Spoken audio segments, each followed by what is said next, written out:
Finally, Ambernath has got its first ever aqua theme restaurant. यहाँ आपको 4 different dining options मिलने वाले हैं like aqua sitting, rooftop, private dining and AC dining. Plus यहाँ का ambience इतना unique है that it will directly teleport you to a different country.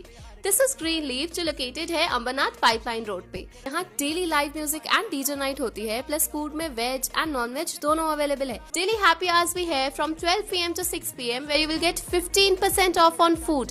You can also book this place for your special occasions like birthday parties, roka ceremony, engagement or family get-togethers at a fixed menu starting from just rupees 899. Booking के लिए call करें 9356952839 या 8446106828 पर। Online पर electronics products की best deal ढूंढ रहे हो तो उल्लासनगर शिवाजी चौक पर मिलेगी सबसे सस्ती डील सिर्फ महालक्ष्मी सेल्स पर।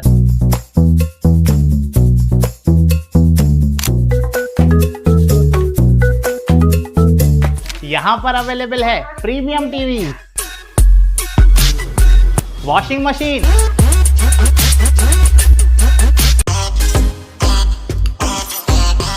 फ्रिज में भी बहुत सारे ऑप्शंस मिल जाएंगे, double door and single door में भी। AC, air cooler, TG cooler, deep freezer, आटा चक्की, laptop, water purifier, home theatre, inverter, batteries. Best offers के लिए विजिट कीजिए महालक्ष्मी सेल्स, शिवाजी चौक, उल्लासनगर 3। टाउन दर्शन न्यूज, समाचार ही नहीं विचार भी। नमस्कार, मैं अशोक पिंजानी, आप देख रहे हैं टाउन दर्शन न्यूज। आइए देखते हैं यह खास खबर। उल्लासनगर महानगर पालिका चुनाव के मद्देनजर जो वार्ड की रिजर्वेशन की गई थी उसमें अब बदलाव किया गया है। इसको लेकर आपने चुनाव आयोग को प्रजा कृपा पार्टी की तरफ से शिकायत की है, क्या है पूरा मामला? नमस्कार। देखिए, जो चुनाव प्रक्रिया है, जो 11 नवंबर श्री अरुण कुमार वैद्य टाउन हॉल में जो लॉटरी निकाली गई थी वार्ड्स को रिजर्वेशन देने के लिए, तो उसमें जो उन्होंने प्रक्रिया की थी वो प्रक्रिया गलतियों से भरी हुई है, अनगिनत गलतियां की गई है एज पर लॉ और स्टेट इलेक्शन कमीशन की गाइडलाइन के हिसाब से। उस प्रक्रिया को जो चलाया गया वो गलत तरीके से चलाया गया। उन्होंने न लॉ फॉलो किया है, न इलेक्शन कमीशन के गाइडलाइन फॉलो किए हैं। ऐसे में क्या हो गया है, वहाँ पे जो लॉटरी निकाली गई और जो रिजर्वेशन वार्ड वाइज घोषित की गई, तो वो जो लिस्ट है वो इस तरह की है। ये देखिए, जो हमें उस समय उल्लासनगर म्युनिसिपल कॉर्पोरेशन वालों ने दी थी, और अब जो 17 नवंबर को जो ड्राफ्ट लिस्ट पब्लिश की गई जिसके लिए ऑब्जेक्शन और सजेशंस मंगाए गए हैं, उसमें अंतर है। एक बार जो आपने जनता के सामने जो भी लॉटरी निकाली या जिस तरह से भी आप लोगों ने वार्ड रिजर्वेशन घोषित किया, उसी तरह से आपको वापस ड्राफ्ट लिस्ट में उसको समावेश करना है।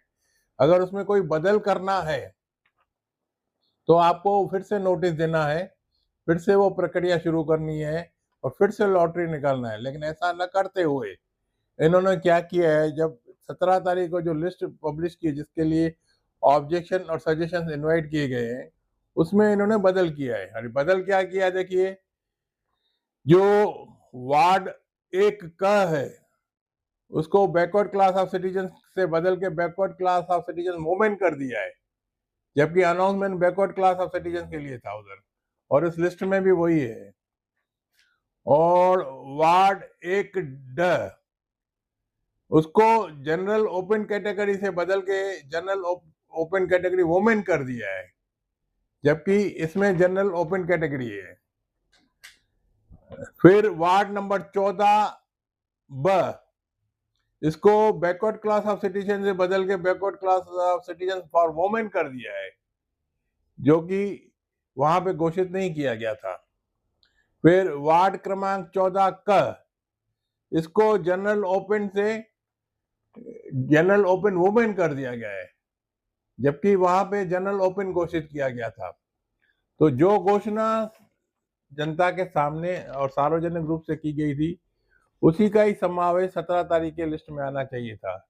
लेकिन ऐसा न हो कि ये बदल किया है तो मतलब टेम्परिंग ऑफ रिकॉर्ड है, ऑल्ट्रेशंस इन द रिजल्ट्स।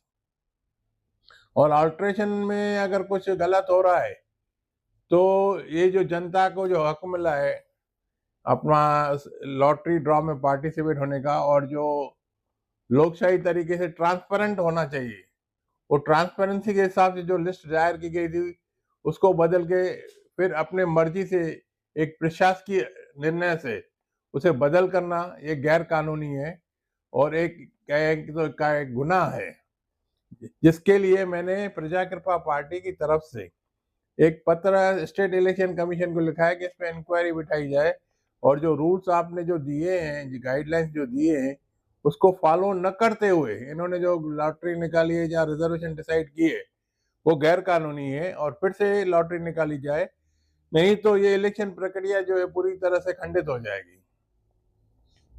आप ये मानते हैं कि पहले उनसे गलती हुई थी, उसको सुधारने के लिए उन्होंने जो तरीका अपनाया है वो गलत है? ठीक है, राइट है ना, उनको अभ्यास नहीं था। और ये कैसा होता है, मैं जब महानगर पालिका में खुद था ना, लॉटरी निकालने से पहले एक रिहर्सल होता है। यहाँ पे कोई अभ्यास नहीं, कोई रिहर्सल नहीं।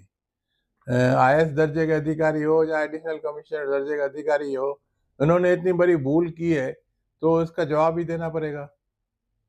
ये प्रोसीजर जो है इसके हिसाब से आप देखेंगे तो इन्होंने जो 5 वार्ड में लॉटरी निकाली वो नहीं निकालनी चाहिए, 4, 10, 13, 15, 17 उसमें लॉटरी रूल के हिसाब से नहीं निकालनी चाहिए। इन्होंने उसमें 11 नंबर वार्ड भी समावेश किया था। 11 नंबर वार्ड में पहले ही BCC 2 थे, बैकवर्ड क्लास ऑफ सिटीजन था, उसमें से एक वुमेन को अलॉट करना था, उसमें उन दोनों के बीच में लॉटरी निकालनी थी, लेकिन उन्होंने 6 में डाल दी। और 20 नंबर में जो है पहले से ही उसमें शेड्यूल कास्ट वुमेन का रिजर्वेशन था, तो उन्होंने डायरेक्ट वुमेन को दे दिया BCC में। तो ये लॉटरी के बगैर नहीं डिसाइड करना था, लेकिन इन्होंने डायरेक्ट दे दिया। इस तरह से देखो, आप जो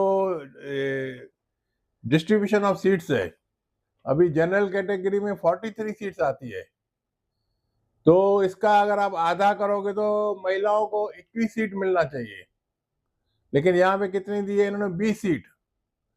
एक्चुअली 21 सीट देना चाहिए, 21, 42, इससे ज्यादा एक और बढ़ता है, तो वहां पे 20 महिला है, 23 जेंट्स है, मतलब बराबरी आधा नहीं है।